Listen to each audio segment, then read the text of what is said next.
There are a bunch of videos like this floating around on YouTube, how to make 5K as an artist, how to make 10K as an artist, but I gotta say this one almost takes the cake. How to make close to 20K as an artist.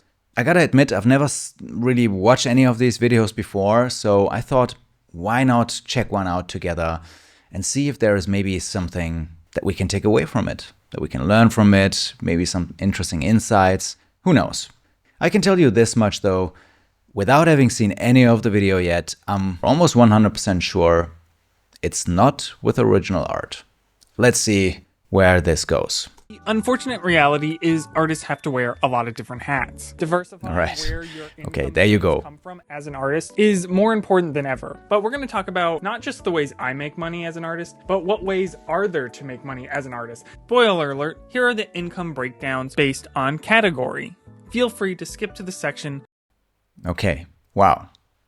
Promises to be an interesting video that goes into a lot of different things, but right from the beginning you can see that there is all kinds of income streams and stuff going on here, drop shipping, online sale, digital products. I haven't even found original art here yet, if there even is original art. Also, I have to mention that I don't know this artist and what kind of art he makes, so I don't know if there is even original art, but right from the beginning we can see that it's a lot more complex and complicated than it may seem upon first glance. A lot harder to make a living this way. With the rising competition and the struggle to get into some of the better shows within the United States, sales across the board for artists not being as strong as they might have been a couple years ago. But what did I actually bring in? I made a total of $134,581.22 in gross sales. I didn't get to take this all home because of travel costs and expenses and taxes and all that, and we'll talk about that more at the end of the video.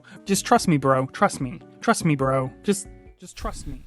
Okay, bro. However, conventions might be the largest percentage of gross income I get. It is also the largest source of expenses I have, which I will break down at the very end of this video. But what if the type of work you do isn't always the most consumable to, say, a general audience or a marketplace? And you want to do, say, an industry job? Well, do I have bad news for you because the industry is in turmoil. Animation jobs are very rare at the moment and pay not very well. And gaming is also on a decline, especially if you want those coveted in-house positions. So an illustrator type of artist that doesn't really make a living, quote-unquote, traditional way, an illustrator would have maybe 20, 30 or 40 years ago, but rather looking for different income streams and trying to make a living that way. Which is very interesting because has been the trend for the past, I would say, 10 years or so for artists in every field. Very interesting to see. A bit of freelance this year. I'm normally paid an hourly rate or a day rate. Currently, my day rate is sitting around $750, but this shifts depending on how much I like or dislike your project. But if I take all these income sources all together for 2024, I made about $22,000 this year. Not a huge amount, but also not my main source of income. I definitely do not do this full time. So what's interesting to point out here, I think, is that only looking at 3 of his, I don't know how many different income streams, you can already see that the smallest is freelance work, the work you would expect a freelance illustrator, artist, concept artist, whatever to do, which is pretty interesting. That is like saying I'm a chef, but actually cooking is making up, I don't know, 10% of my income stream. It's kind of strange, but not surprising. Not at all, actually. So full time. Just wanted to point that out here. However, I don't teach anymore. I was an adjunct professor teaching concept art at a art college. It just financially was not very viable. And as somebody who is a working professional, it didn't really align with my schedule very well. There's certainly definitely a lot of issues within the educational space, especially within art these days. Those who are qualified and understand the art industry enough to be able to get a job are the people that you would want teaching the next generation of artists. The incentive is just not there for those individuals to go into teaching fields. That's actually quite an interesting point. It's very true. The people that are actually qualified and that should go into teaching and that should teach future generations usually are very successful and happy with what they're doing. They would never consider doing something like that. Understandably. I mean, if you're successful, if you're making a living, creating your art, stuff like that, you don't think about teaching. Usually. There are exceptions, obviously, but usually it's the people that can't, really make a living with their art, their craft, their passion, that have to go into teaching. A major problem in teaching when it comes to art, not much you can do about it. It's the nature of things. So personally, I'm not a big fan of the gallery scene. It's just not really how I like now to that is show my a work. topic But there's definitely a lot of money that I to know a be made lot in that about. space, especially in the more fine artsy scene. But I ever so often do show my work at certain galleries here or there. This year, I made approximately like $600 from galleries. My work isn't Digital artist, obviously, there is no real original version of the artwork. The digital version is already the original. But I know a bunch of digital artists who show their work in galleries and make a living by selling their digital art as limited editions or unique one-of-ones. If he was that kind of artist, he would have made actually just $600 for the entire year, which is not a lot. So it might not be something that he's actually pursuing. Maybe if he did, it would be more, but that's the toughest sell. Gallery scene caters to. And galleries typically take a 50-50 cut, which I'm pretty good at finding my own audience and getting people to buy their work directly. So there's not really a lot of reason for me to just give over a 50-50 cut. Oh, commissions. If you hate yourself and you want to take commissions, that's cool. I've commissioned a lot of people, but I don't. Nah, commissions aren't that bad. I get great commissions actually, and sometimes they're like some of the favorite things that I'm doing. So it doesn't need to be bad. But, a lot of stuff going on here, a lot of information, actually good suggestions. Now, if I add up all of my income sources, I made $203,660. Okay, almost 20K. There you go. 200,000, all income streams put together. Almost 200K. Of course, like minus expenses and taxes, but almost 200,000. That is a lot of money. That is a lot of money. It doesn't matter what kind of artist you are. Making that amount of money just with one income stream, whichever it is, whether it's teaching, commissions, originals, just one income stream is almost next to impossible for most artists, regardless of how good you are, how big your following is. So it's going to be interesting to see how much detail he's going to talk about this. What is the cost of doing business? There you go. So we'll start with the expenses. That are absolutely unavoidable. It's very important to know. I have flights. I spent $5,600 on flights. And this is exclusively for conventions. Hotel costs, $4,800. And then booth fees. God, booth fees have gotten out of hand. $8,426.46. So obviously this is convention exclusive, Artist Alley booth fees. Although I think this number is crazy. I do know some people who spend like 4 or 5K on a single booth at certain like exhibitor hall events. So maybe I actually, like last year, I thought about doing something like this. Thought it would be a fun experience. And this is actually how I started making a living as an artist. Back then, there were no real anime conventions, but comic conventions. And I used to sit there, draw, and make a living when I was 16 years old at local conventions here in Germany. I kind of have like a little nostalgia for them. I was thinking about doing something like that again. Well, now that I'm seeing this, it seems to be very lucrative. So maybe I actually should. I don't know. I miss the days of like $200 Artist Alley tables, but I think those are long gone at this point. Food while traveling. Now this is where I get a little bougie. $9,378.17. Some of these numbers are exact and some of them are estimates as we're still figuring out our tax. Whatever the last number is, I would never subtract food as one of my expenses. That's kind of a weird thing to do. So whatever his final number is, I will have to add the 10K. That's kind of weird to take that away. Packing supplies. So anytime I'm shipping stuff, the actual supplies, tape boxes, anything like that, including the custom ones, $3,456.80. So that is the majority of my expenses. So that leaves a total of $102,409. That's a lot of money. Damn. in actuality 90K because of the food, but let's say 100K. So the return on investment is for every dollar you spend, you get $2 back. It's essentially half. Probably you have to add taxes to this as well. Almost cutting my income in half. Taxes. Oh my God. What about taxes? Taxes. Why aren't you mentioning There you taxes? go, taxes. All this is great, but what about the taxes? So I made within this income range, I owe this amount in taxes. But oops, nope, because of all the expenses, I actually made less money that is taxable. Okay, So that's not a lot of money. So you could deduce that I owe 24%. I mean, it's a lot of money, but you can be lucky that you don't live here in Europe and Germany, for example, because then it would be almost 50%, like 43, 45, something like that. To the IRS. That's how much I'm paying. So with a rough estimate, I'm actually only going to take home about $76,000 for the year. I never really liked having a boss. I like being at home and painting my little pictures, and conventions and online sales and content creation kind of opens the door for that. On top of it, it opens up other creative avenues that I enjoy. But that's not for everybody. Perhaps you want to work in a studio. Perhaps you like showing at galleries. And that's okay. But I wouldn't rely on just one thing, especially not in 2025.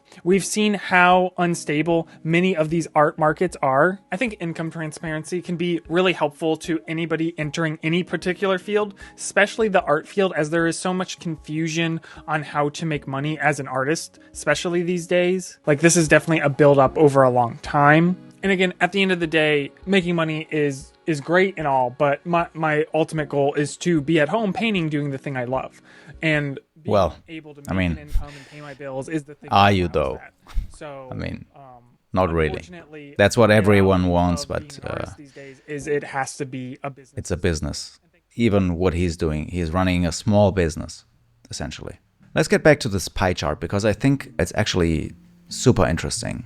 Okay, now this pie chart here is worth talking about just a bit more. As you can see, we already know that he is making 200K a year. I mean, if you make so much money, you are probably a bit accomplished, either skills or resume or social media following or all of it.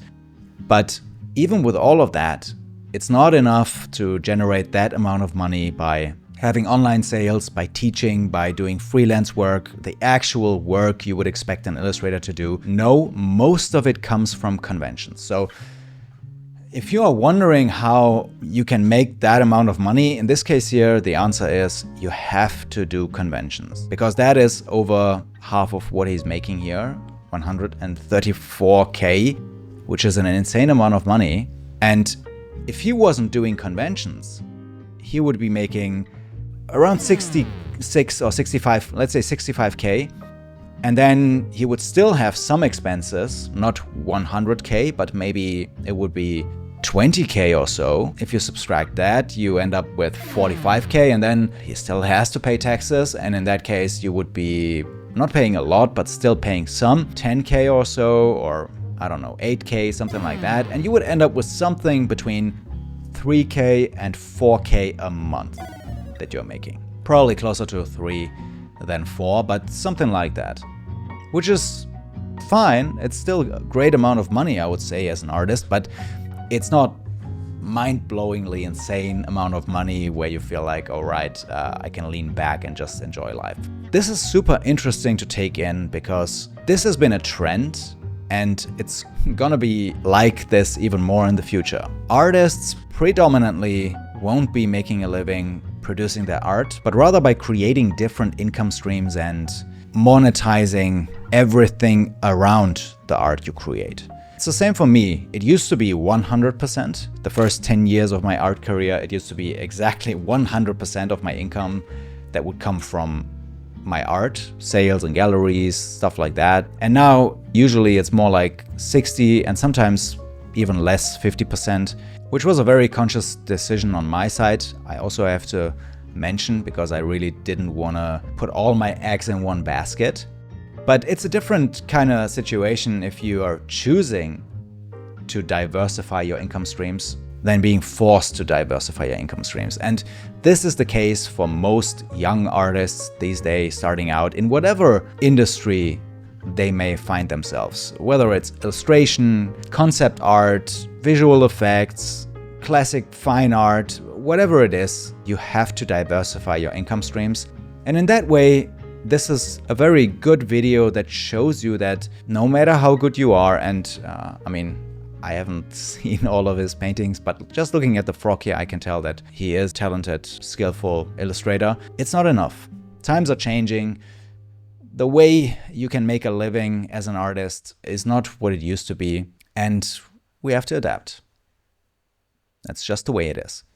And looking at this year, there's actually another thing that I would like people to take away here. It's not just adapting and diversifying, but it's also, and this is super important and I can't stress this enough, it's also investing. Investing and taking risk. He is taking money and he is investing in his art, his business. Let's be real, this is a small business that he's running here. It's not your typical artist. He's not just sitting at home and drawing pictures. And he is investing money and he has a return on investment. And the less you invest, the less you probably get back. Another really important takeaway is that if you're doing something like this, there is no way you can do this all by yourself. It's just impossible. I feel like this is something that artists have to realize if you want to be successful as an artist. This is the case right now, but in the future, it's going to be not if you want to be successful, it's going to be if you at all want to be able to do this. You have to have people help you, or you have to invest money in people that help you. It's a group effort. It's going to be a group effort even more so in the future, because it's not just sitting in your studio and just painting an image and then that is that. No, it's a lot of things. It's shipping, it's marketing, it's communication, it is, editing, whatever, depending on what you do exactly. It's going to be multiple jobs actually all at once. And the only way for you to manage this is if you have some help. So, I gotta admit, I usually don't really like these kinds of videos because they give a false perspective and a false image of what it means to be an artist and what it takes, and also false expectations in regards to how much you can make. I can guarantee you, if you go to conventions now, you're not gonna make 100K, and it's not at all certain that you will be able to utilize all these other income streams. But I also have to say it's great insight into what it takes and all the things you actually potentially have to think of. And the fact that, and I say this with a teary eye, going forward for artists and illustrators, it's gonna be increasingly hard to actually make a living with the job itself. So if you train and learn to be an illustrator, it's gonna be very hard to make a living as an illustrator. This is new for illustrators because of AI and stuff like that, but for us, fine artists, this has been the case forever, essentially. When I studied art at one of the most renowned art academies here in Germany, and it used to be one of the most renowned academies in Europe, back then it used to be the case that out of all the students that would graduate, 99.7% would not be able to make a living being an artist. Which is crazy if you think about it. It's not just being an artist, but also going to art school and studying art. It's like if you go and study architecture and then you graduate and then it's like, 99.7% of all architects won't make a living with what they learned here. It's kind of crazy. It used to be like this for artists for centuries, and now it's illustrators, and in the future it's going to be even more creative jobs. Unfortunately, but it also opens new doors. I think there are going to be new possibilities and different ways you can make art. Well, this is one giant rabbit hole, I have to say. Let me know in the comments down below what your thoughts are. Where do you think the industry is headed, the art world, the different art fields? What's your experience? Let me know in the comments down below. I would love to hear your thoughts and your insights. And yeah, I'll see you in the next video.